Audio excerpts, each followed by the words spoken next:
Buenos días a todos. Antes de empezar mi presentación, desearía expresar mis agradecimientos a los organizadores de este True Forum por su invitación y por darme la oportunidad de presentar algunas innovaciones e investigaciones que estamos desarrollando sobre trufas en Francia. Y verán que hablaremos de trufa negra y también de trufa blanca. Antes de empezar, deseo presentarme rápidamente. Soy ingeniero investigador en INRAE. Hice mi tesis doctoral sobre la trufa hace casi 20 años en colaboración entre la Universidad de Turín y el INRA de Nancy. Desde el año 2000 trabajo sobre trufas tratando varios temas como diversidad genética, genómica, diversidad de suelos, y desde hace unos años estoy desarrollando proyectos de aplicación como el efecto del clima sobre la producción y también sobre técnicas de cultivo. Me quedé en Italia hasta el 2008, en que regresé a Francia para trabajar en el INRAE y soy responsable de la investigación sobre trufas para el INRAE y también responsable de las licencias para la producción de árboles micorrizados con trufas. Desde hace 20 años he publicado más de 70 artículos científicos, también soy editor de 2 revistas internacionales y he tenido la suerte de estar durante 2 años en la lista de investigadores más citados en el mundo. Insisto sobre ello porque es importante mostrar que se puede trabajar sobre trufas y a la vez llevar a cabo investigaciones de calidad reconocidas a nivel internacional. El INRA es un nuevo instituto creado el 1 de enero del 2020 y es una fusión entre el INRA, el Instituto Nacional de Investigaciones Agronómicas, y el IRSEA.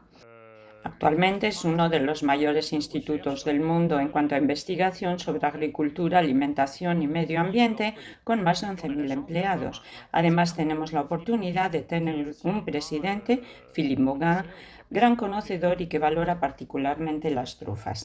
En cuanto a mi trabajo en el Centro Gran Este de Nancy, es una ciudad muy bonita, con un centro precioso, con la Plaza Stanislas, pero estamos en medio del bosque.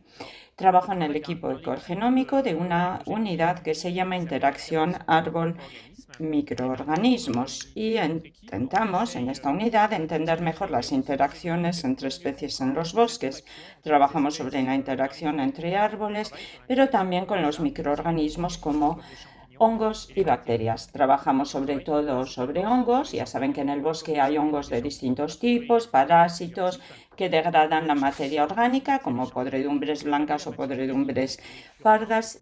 También los hongos que degradan la hojarasca, y luego hay hongos simbióticos que se llaman ectomicorrizógenos.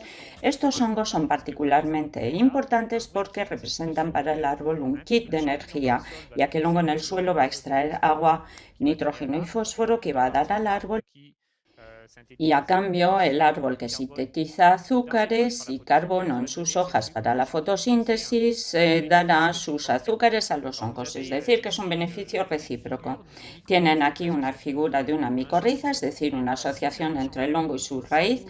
El hongo se enrosca en torno a la raíz como un calcetín en torno al pie, y el hongo entrará dentro de la raíz, aquí, como lo ven, y ahí es donde se producen los intercambios. Es un kit de supervivencia porque ayuda al árbol, y como ven en esta foto, a la derecha tenemos robles asociados a un hongo y a la izquierda que no están asociados, con lo cual el efecto sobre el crecimiento es bastante significativo. Dentro de nuestro equipo tenemos varios temas de investigación, y una de las temáticas importantes es estudiar la evolución de los hongos según su tipo de vida. Y vemos genomas de hongos simbióticos, autótrofos o patógenos, y los comparamos entre sí. Este es un ejemplo, varios ejemplos de estudios llevados a cabo. Hace más de 10 años se secuenciaba un solo genoma y ahora comparamos a varios genomas. Esta diapositiva es para ver que entre distintos modelos de laboratorios vemos la trufa, ya que en el 2010 secuenciamos el genoma de la trufa negra, y recientemente hemos secuenciado el genoma de la trufa blanca Tuber magnatum y el genoma de la trufa de verano. Pasemos ahora a las trufas. Las trufas ya saben seguramente que son hongos, lo sabemos desde el siglo XVI, son ascomicetos, es decir, que las esporas se forman en pequeños sacos llamados ascas y forman asociaciones simbióticas ectomicorrícicas con numerosos árboles y arbustos. Estos hongos pertenecen al género Tuber. Hay aproximadamente 180 especies de Tuber en el mundo, repartidas por el hemisferio norte, pero de estas 180 especies se conocen a 3. Conocemos la trufa negra del Perigord, Tuber melanosporum, la trufa blanca de Italia, de Piemonte, que es Tuber magnatum, la trufa de verano de otoño, Tuber estivum, y hay otras trufas en otros continentes como Tuber indicum, que es la trufa de China, que he anotado aquí porque es un primo muy próximo a Tuber melanosporum. Veamos un poco el ciclo biológico de la trufa negra. El ciclo empieza a finales de la estación de producción. Las trufas están en el suelo y han sido comidas o no por pequeños animales e insectos. Dentro de la trufa hay esporas y estas esporas germinarán y producirán pequeños filamentos. Es el micelio que entra en contacto con las raíces de los árboles para formar micorrizas. Más adelante en la estación, entre mayo y junio, se encontrarán dos micelios compatibles e iniciarán la reproducción asexuada que veremos más en detalle. Se formarán pequeñas trufas en el suelo que están unidas al árbol y durante varios meses crecerán para alcanzar su madurez en el invierno siguiente. Es decir, que pasan varios meses entre que nacen las trufas y se pueden cosechar. Naturalmente, están sometidas a riesgos o a animales o a deterioros. En INRAE trabajamos sobre trufas desde hace ya 50 años.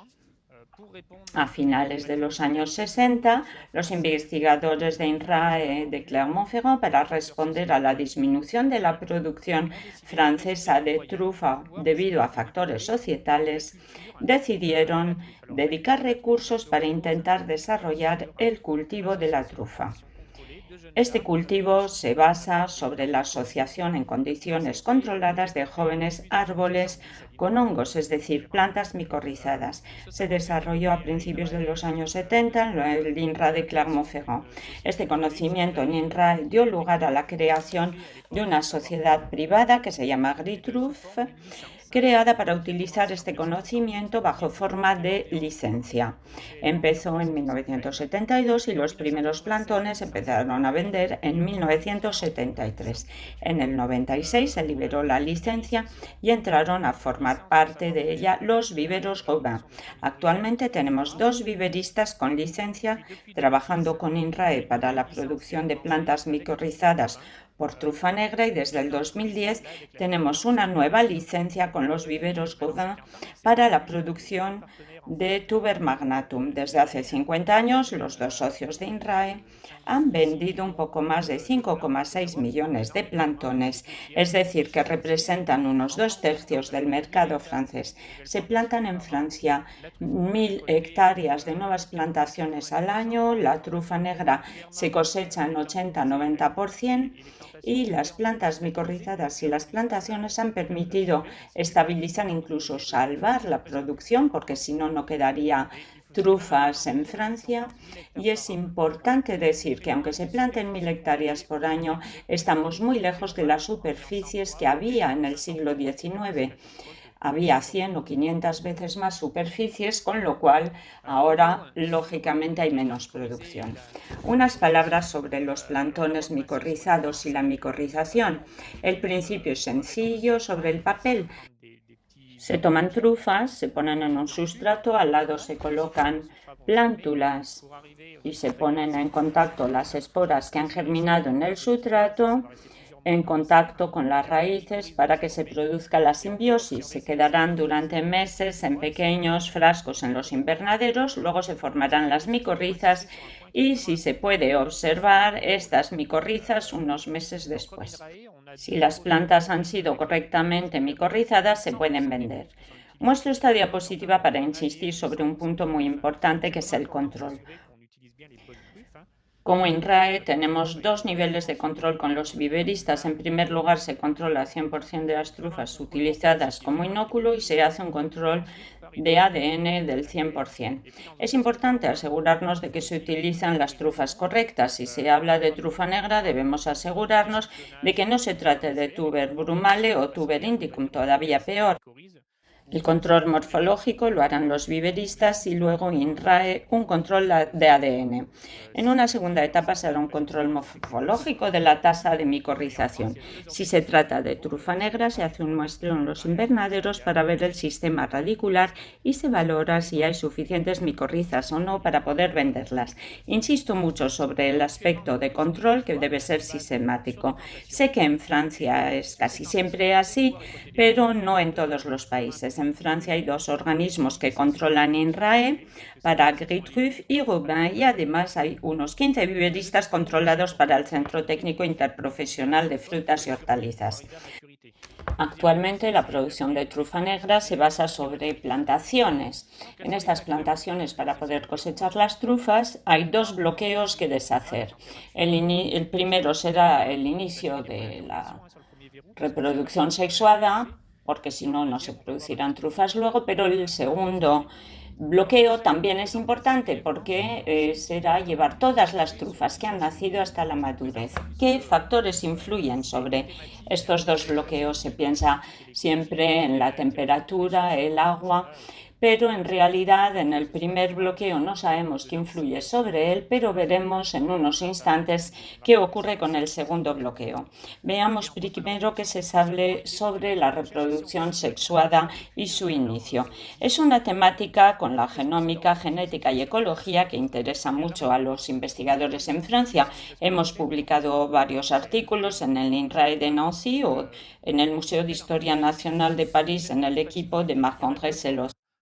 Y la reproducción sexuada es la temática de investigación desde hace ya 10 años.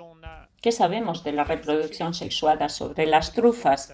En los ascomicetos, la reproducción sexuada está controlada por genes de compatibilidad que se llaman en inglés mating type, de dos tipos, MAT1.1 y MAT1.2. Hay varios tipos de reproducción en los hongos que no explicaré, pero lo que hemos visto es que en las trufas la reproducción se llama heterotálica. Es una palabra complicada pero fácil de entender. ¿Qué significa?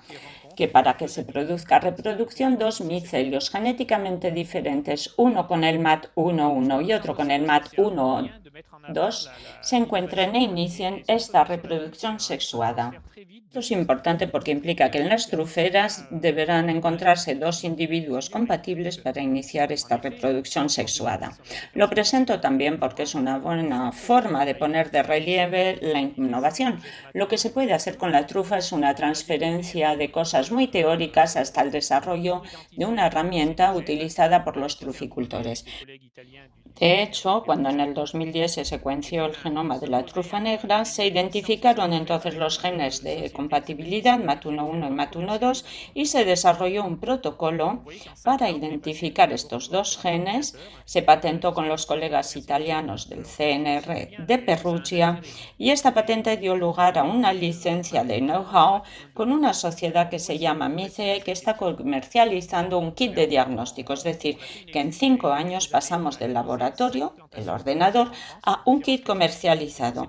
Todo esto es muy bonito, pero ¿qué interés tiene detectar MAT1.1 o MAT1.2? Para intentar contestar a esta pregunta, en realidad hicimos un estudio hace unos años analizando 5 plantaciones truferas en Francia, en distintas zonas, e identificamos árboles productores y árboles no productores. Tomamos 3 árboles productores, robles pubescentes, y 3 árboles no productores. Lo que hicimos es que para cada árbol tomamos unas muestras de suelo. De estas calicatas se hizo una extracción de ADN, luego se agrupó por árbol y se hizo un análisis de ADN, es decir, que se identificó la distribución de los genes MAT1.1 y MAT1.2 bajo los árboles que producían o no, para ver si había diferencias. Y lo que vimos está representado aquí, es que para los Teníamos 60% de los casos o bien un solo mating type, un mat o ningún mat. Algunos árboles tenían los dos, pero por el contrario, la situación es un poquito diferente con los árboles productores, porque en 77% de los casos hay mat en el suelo, es decir, que hay frecuencias diferentes en función de si el árbol produce o no. Estos análisis publicados recientemente, que deben ser verificados en un mayor número, muestra que la presencia de mat puede ser una buena herramienta para guiar la gestión de las truferas, y también se puede ver si hay un déficit o no de GenMat en el suelo. Ahora vamos a pasar al segundo bloqueo, que es el crecimiento de las trufas en el suelo. Las trufas han nacido, pero deben llegar a la madurez. Y el clima es importante. ¿Qué sabemos de la relación entre el clima y la producción de trufas? Para saber exactamente qué relación hay entre los dos, debemos tener unos datos de producción con datos meteorológicos que correspondan al lugar de producción, porque no es lógico tomar la producción de un país y que las zonas sean diferentes. Hemos recuperado datos del Vaucluse, una zona restringida de truferas de inicios del siglo XX, en que teníamos registros meteorológicos, y con colegas matemáticos de Montpellier pudimos hacer análisis estadísticos para ver qué factores influían más sobre la producción.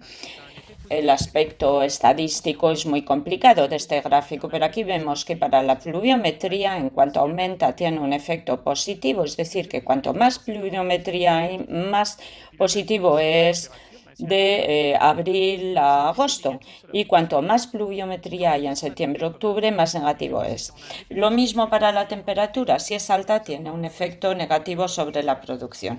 ¿Qué en conclusión se puede sacar? Pues que si llueve en verano el efecto es positivo, si son trificultores no les enseño nada nuevo, pero el efecto es negativo si llueve en septiembre-octubre. También tenemos un efecto negativo de las altas temperaturas del aire sobre la producción prácticamente todo el año. Es decir, que un clima como el que tenemos estos últimos años, con muchos periodos de sequía en verano y a menudo excesos de agua en otoño y altas temperaturas, es precisamente lo que no necesita la producción de trufa. En este contexto de condiciones cada vez más complicadas para producir trufas, en 2016, con la Federación Francesa de Truficultores, desarrollamos un programa de investigación que se llama Culture Truffe. Y lo desarrollamos a nivel nacional, es decir, que es un programa nacional de ensayos que se lleva a cabo en regiones. ¿Cuáles eran los objetivos de Culture Truffe? Había que determinar el régimen hídrico óptimo para producir trufas. Había que determinar el umbral de riegos en función del potencial hídrico, que veremos que es el potencial hídrico, y ver si no se podían llevar a cabo ahorros de agua y disminuir la temperatura, porque el objetivo era tener una gestión razonada del recurso en agua. Antes de presentar los resultados, quisiera agradecer a todos mis socios en este proyecto. Yo coordino, pero en relación con Michel Tourner, presidente de la Federación Francesa de Truficultores, y Fabrice Loreux del Centro Técnico de Frutas y Hortalizas. El proyecto es financiado por France Agrimer, que es el brazo armado de la agricultura francesa para financiar los ensayos en el sector agrícola, y agrupa a todos los técnicos de zonas francesas. Vamos a hablar de potencial hídrico. En realidad, ya saben tal vez que en el suelo hay agua, y cuando va a llover el agua no para porque baja por gravedad, pero hay agua que va a rellenar este suelo. Y este agua se mantiene porque hay partículas minerales, agua, arcilla, arenas y limos, que aplican una fuerza para mantenerla. Cuando hay raíces o un micelio de hongo y quiere extraer agua, debe ejercer una fuerza superior a la que ejerce el agua. Ese es el potencial hídrico, la fuerza necesaria para extraer del suelo. Se puede expresar en megapascales, en bares, y hemos decidido utilizar el factor PF, que es la conversión logarítmica de una fuerza expresada en pascales o bares. Este pF varía en un suelo de una trufera más o menos entre 2 y 4,2. 2 es la capacidad en campo, acaba de llover y el suelo está lleno de agua, sube la P hasta 4,2, que sería el punto de marchitamiento, que significa que las plantas se marchitan porque no queda agua disponible.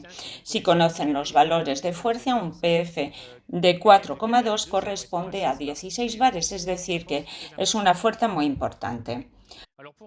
¿Por qué hemos decidido utilizar el pF, es decir, el potencial hídrico, y no el contenido en agua de un suelo? Simplemente porque queríamos dar una herramienta sencilla a los truficultores. Se les dice cuando lleguen a tal temperatura pF deben regar, sea cual sea su tipo de suelo. Si miden el contenido en agua, en porcentaje, 20-10%, no significa cuál es la disponibilidad del agua. Por ejemplo, tenemos un suelo aquí con un 10% de agua, es un suelo arenoso, están aquí y el agua está disponible sin problema y sin estrés. Pero si el suelo es arcilloso con 10% de agua, el agua no es utilizable, con lo cual se producirá estrés. Si queremos saber si este agua es disponible, está disponible, debemos tener en cuenta los parámetros físicos y es muy complicado. Por eso a partir de ahora solo hablaremos de pF, porque si el pF es de 3 significa que estamos aquí y el agua está disponible. Y si el pF es de 4,5 estamos aquí y el agua no estará disponible.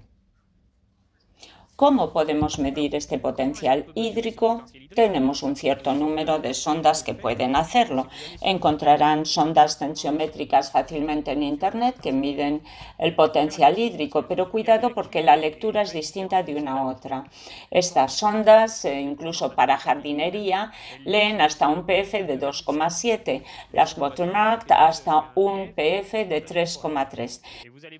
Y van a ver que en truficultura está bien poder leer hasta el punto de marchitamiento 4,2, con lo cual hay que tener sondas con una gama amplia de lectura. Por ejemplo, la sonda 021, que es la que utilizamos en nuestros ensayos, y luego la sonda Wytruff, que veremos más tarde, que leen el pF de 2 a 4,2.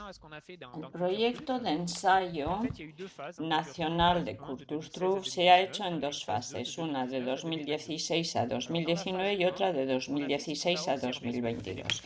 En la fase 1 hemos observado lo que hacían los truficultores, hemos elegido emplazamientos buenos, hemos colocado sondas y hemos medido el pF para ver qué ocurría. Y en la fase 2 hicimos ensayos.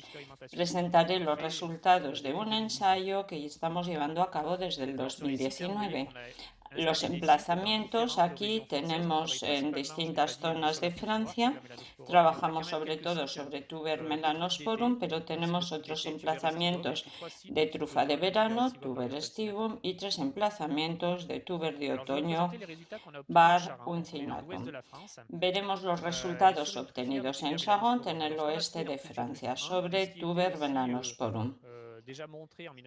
En 1982 el equipo de François Le Tacon ya mostró lo mismo, y era que los resultados mostraban que mantener el pF por debajo de 4 era una estrategia muy buena. Intentamos ensayarlo en este emplazamiento, que es una trufera de roble pubescente y encina, en el vivero de Régis Meny. ¿Qué hicimos con Régis? Él anota la producción de cada árbol, identificamos todos los árboles productores y elegimos 15 árboles aleatoriamente que se regarían a pF4, es decir, en cuanto el pF llega a 4 se riega, y luego 15 árboles testigos sin riego para ver si había diferencias. Empezamos en el 2019 y lo que vimos en primer lugar fue la producción del año de antes. Elegimos árboles no regados para no tener sesgos y que todos fuesen iguales. Los dos grupos no mostraron diferencias significativas, es decir, que todo va bien. En el 2019 Régis llevó a cabo el seguimiento. Este año lo ha hecho también, pero todavía no tengo los datos, con lo cual en el 2019 empezó con el riego y los árboles regados produjeron lo mismo que el año anterior.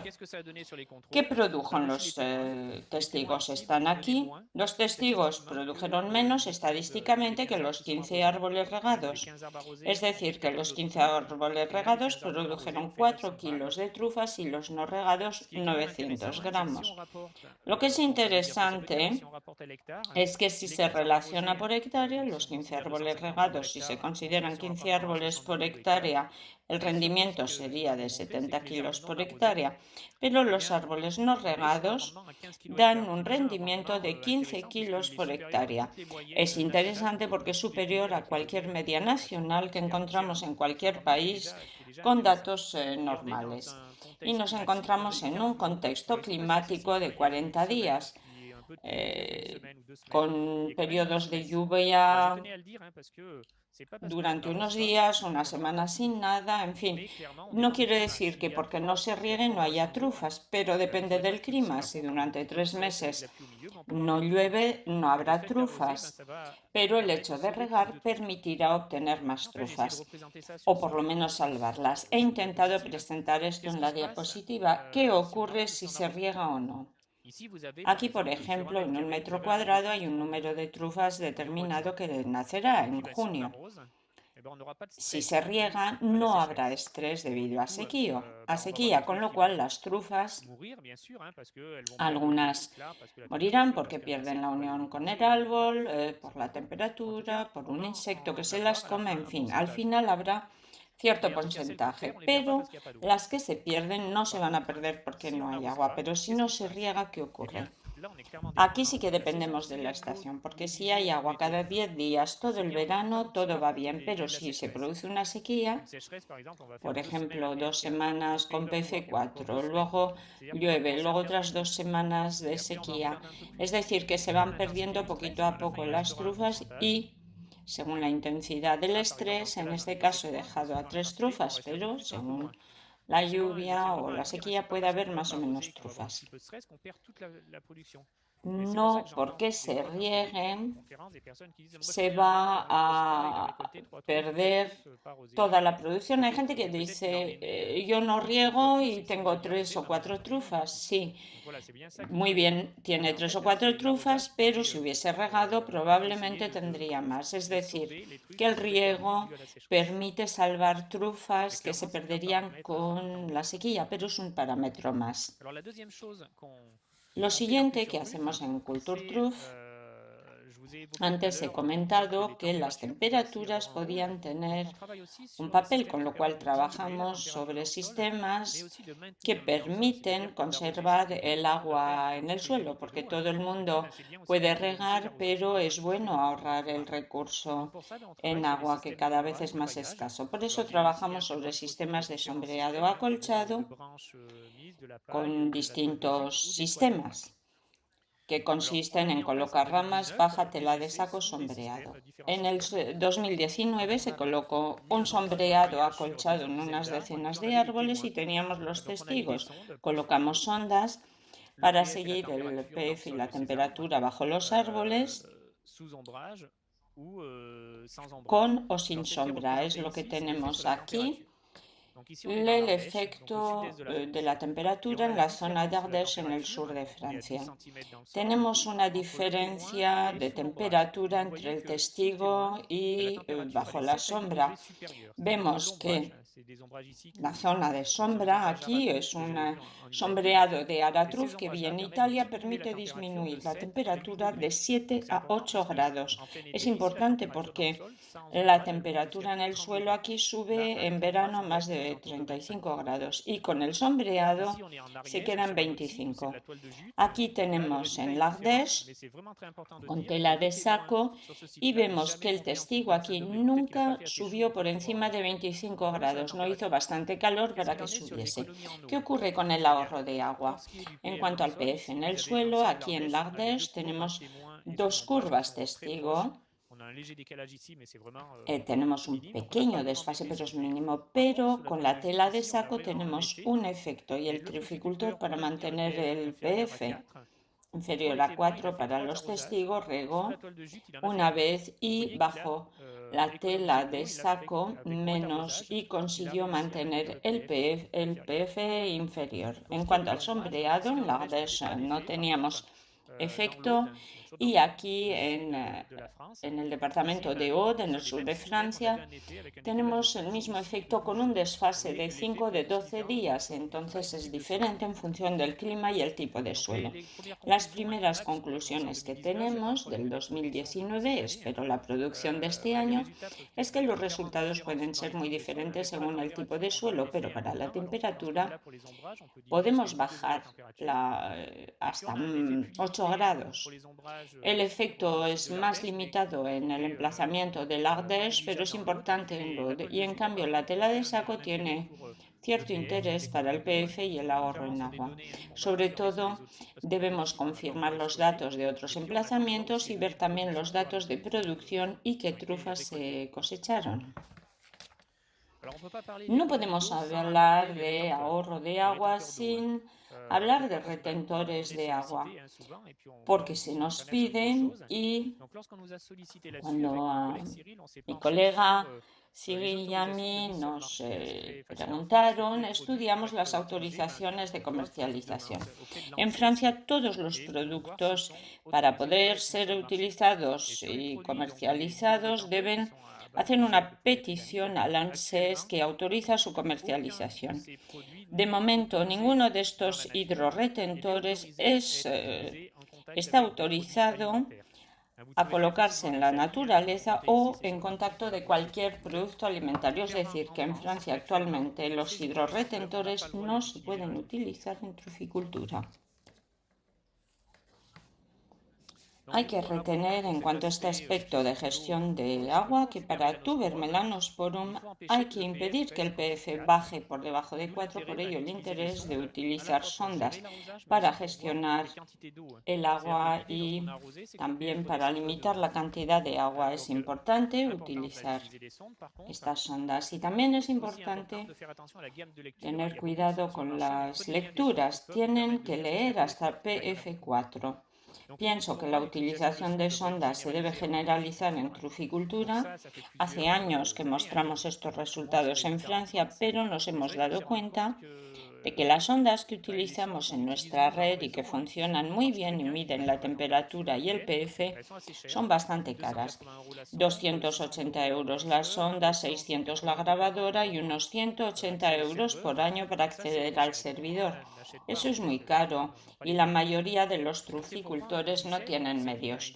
En el 2017 intentamos ver si había algo más barato y volvimos a las sondas de yeso que utilizó François Le Tacon hace 40 años.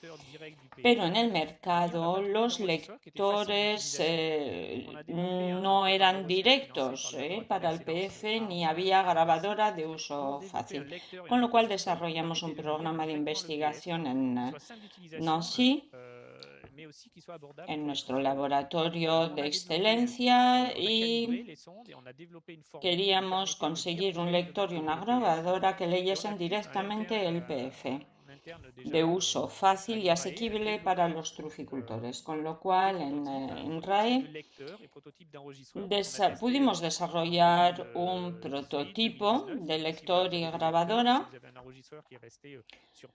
que permitía grabar los datos y colocamos también una grabadora Sedelsi que nos permitió comparar los datos registrados por las sondas de yeso y por la Teros 21. Aquí en rojo las de sonda de yeso y aquí el registro de la Teros 21. Está muy próxima, las dos sondas están muy próximas y dan resultados muy parecidos.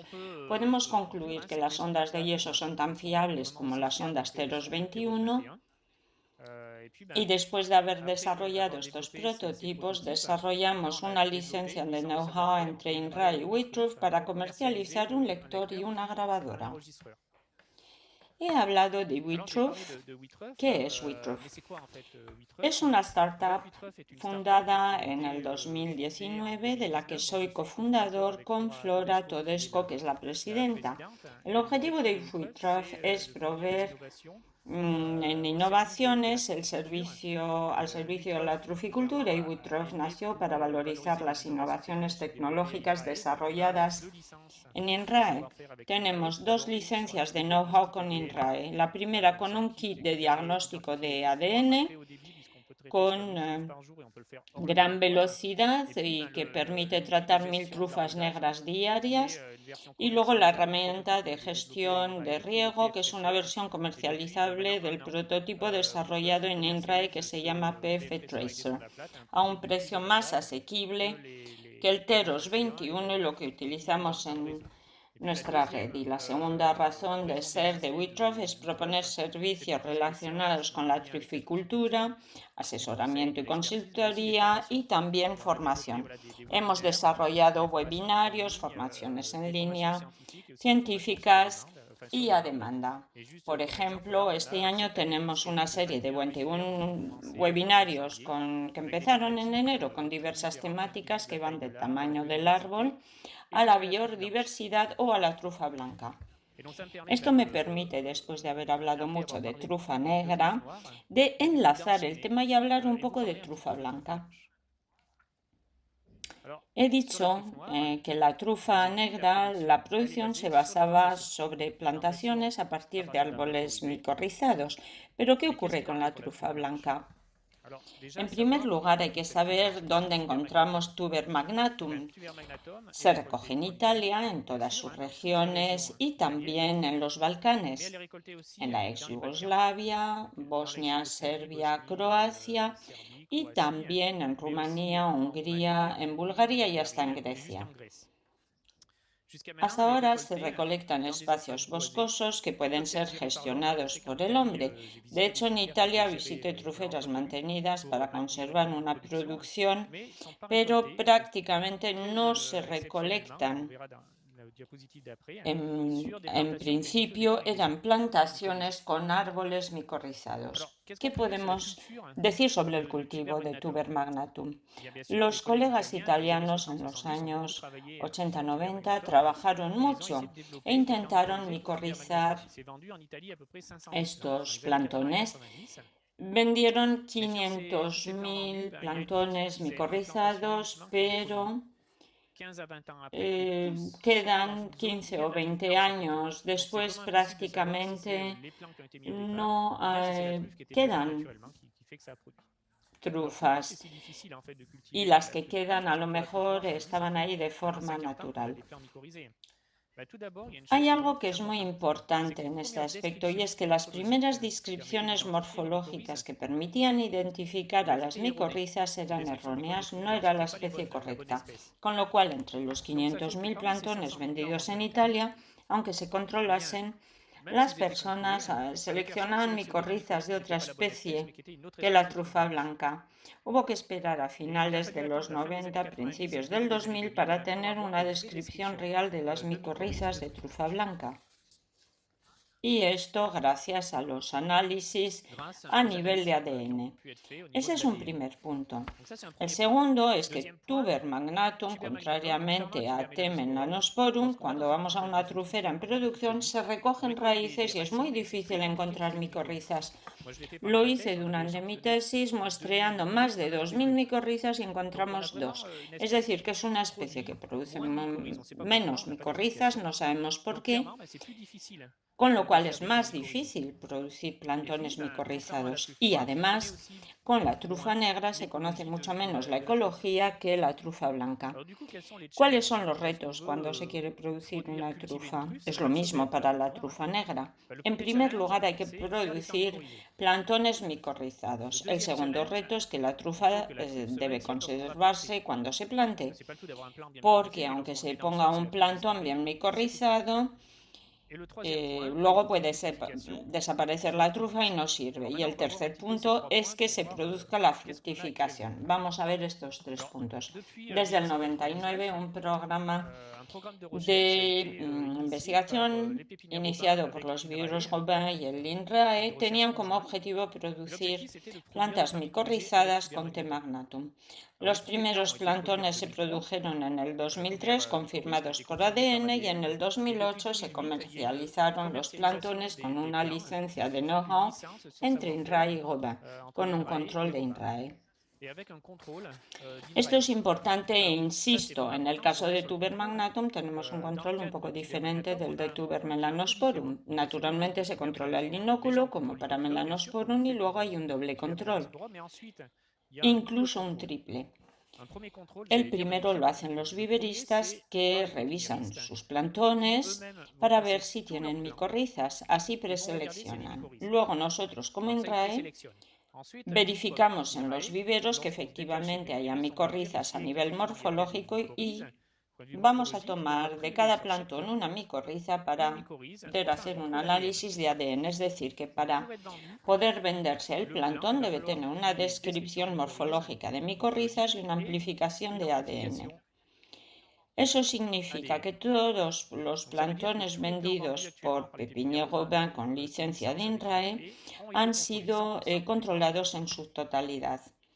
Desde el 2008 se comercializan plantones y tenemos varias plantaciones. Entonces, en el 2018 pensamos que había que ver si la trufa se había mantenido en el suelo. Había que buscar la trufa en el suelo y no en las micorrizas, ya que producen muy poco, con lo cual, si hubiésemos muestreado raíces sin micorrizas, hubiese sido normal. Con lo cual, los viveros Robin le pidieron a los clientes quién estaba disponible para el muestreo. Se hicieron muestreos en distintos emplazamientos. ¿Qué significa eso? Que se tomó suelo en torno a los jóvenes plantones, se envió al INRAE de Nancy, se extrajo el ADN y luego hicimos los análisis de ADN. En el 2018 se testaron 5 plantaciones y varias decenas de árboles por plantación. Y sobre estas 5 plantaciones, algunas eran jóvenes de 3 a 8 años en el momento del muestreo, en el 2018, y en 4 se produjo un resultado positivo, lo que confirmaba que Tuber magnatum se había mantenido en plantaciones de 3 a 8 años después de la plantación de los árboles. O sea que eso era positivo. Con lo cual tenemos ya árboles micorrizados de buena calidad. La trufa se mantiene tras la plantación, se ha demostrado con la herramienta ADN, pero ahora deben producirse trufas. Tal vez hayan visto esto en internet. Hace un mes dimos una conferencia de prensa a la que participó Joël Giraud, secretario de Estado para el Mundo Rural, Philippe Mauguin, presidente de INRAE, también estaba presente Bruno Robin, presidente de los viveros Robin, y Michel Tourner, presidente de la Federación Francesa de Truficultores, porque en una plantación pudimos cosechar tufa blanca de Tuber magnatum. Voy a presentar la plantación y qué se ha hecho en esta plantación. Se sitúa aquí, en Nueva Aquitania, en el oeste de Francia. La trufa blanca en Francia naturalmente se produce, pero en el sureste. En el oeste de Francia nunca habíamos encontrado ningún rastro de trufa blanca.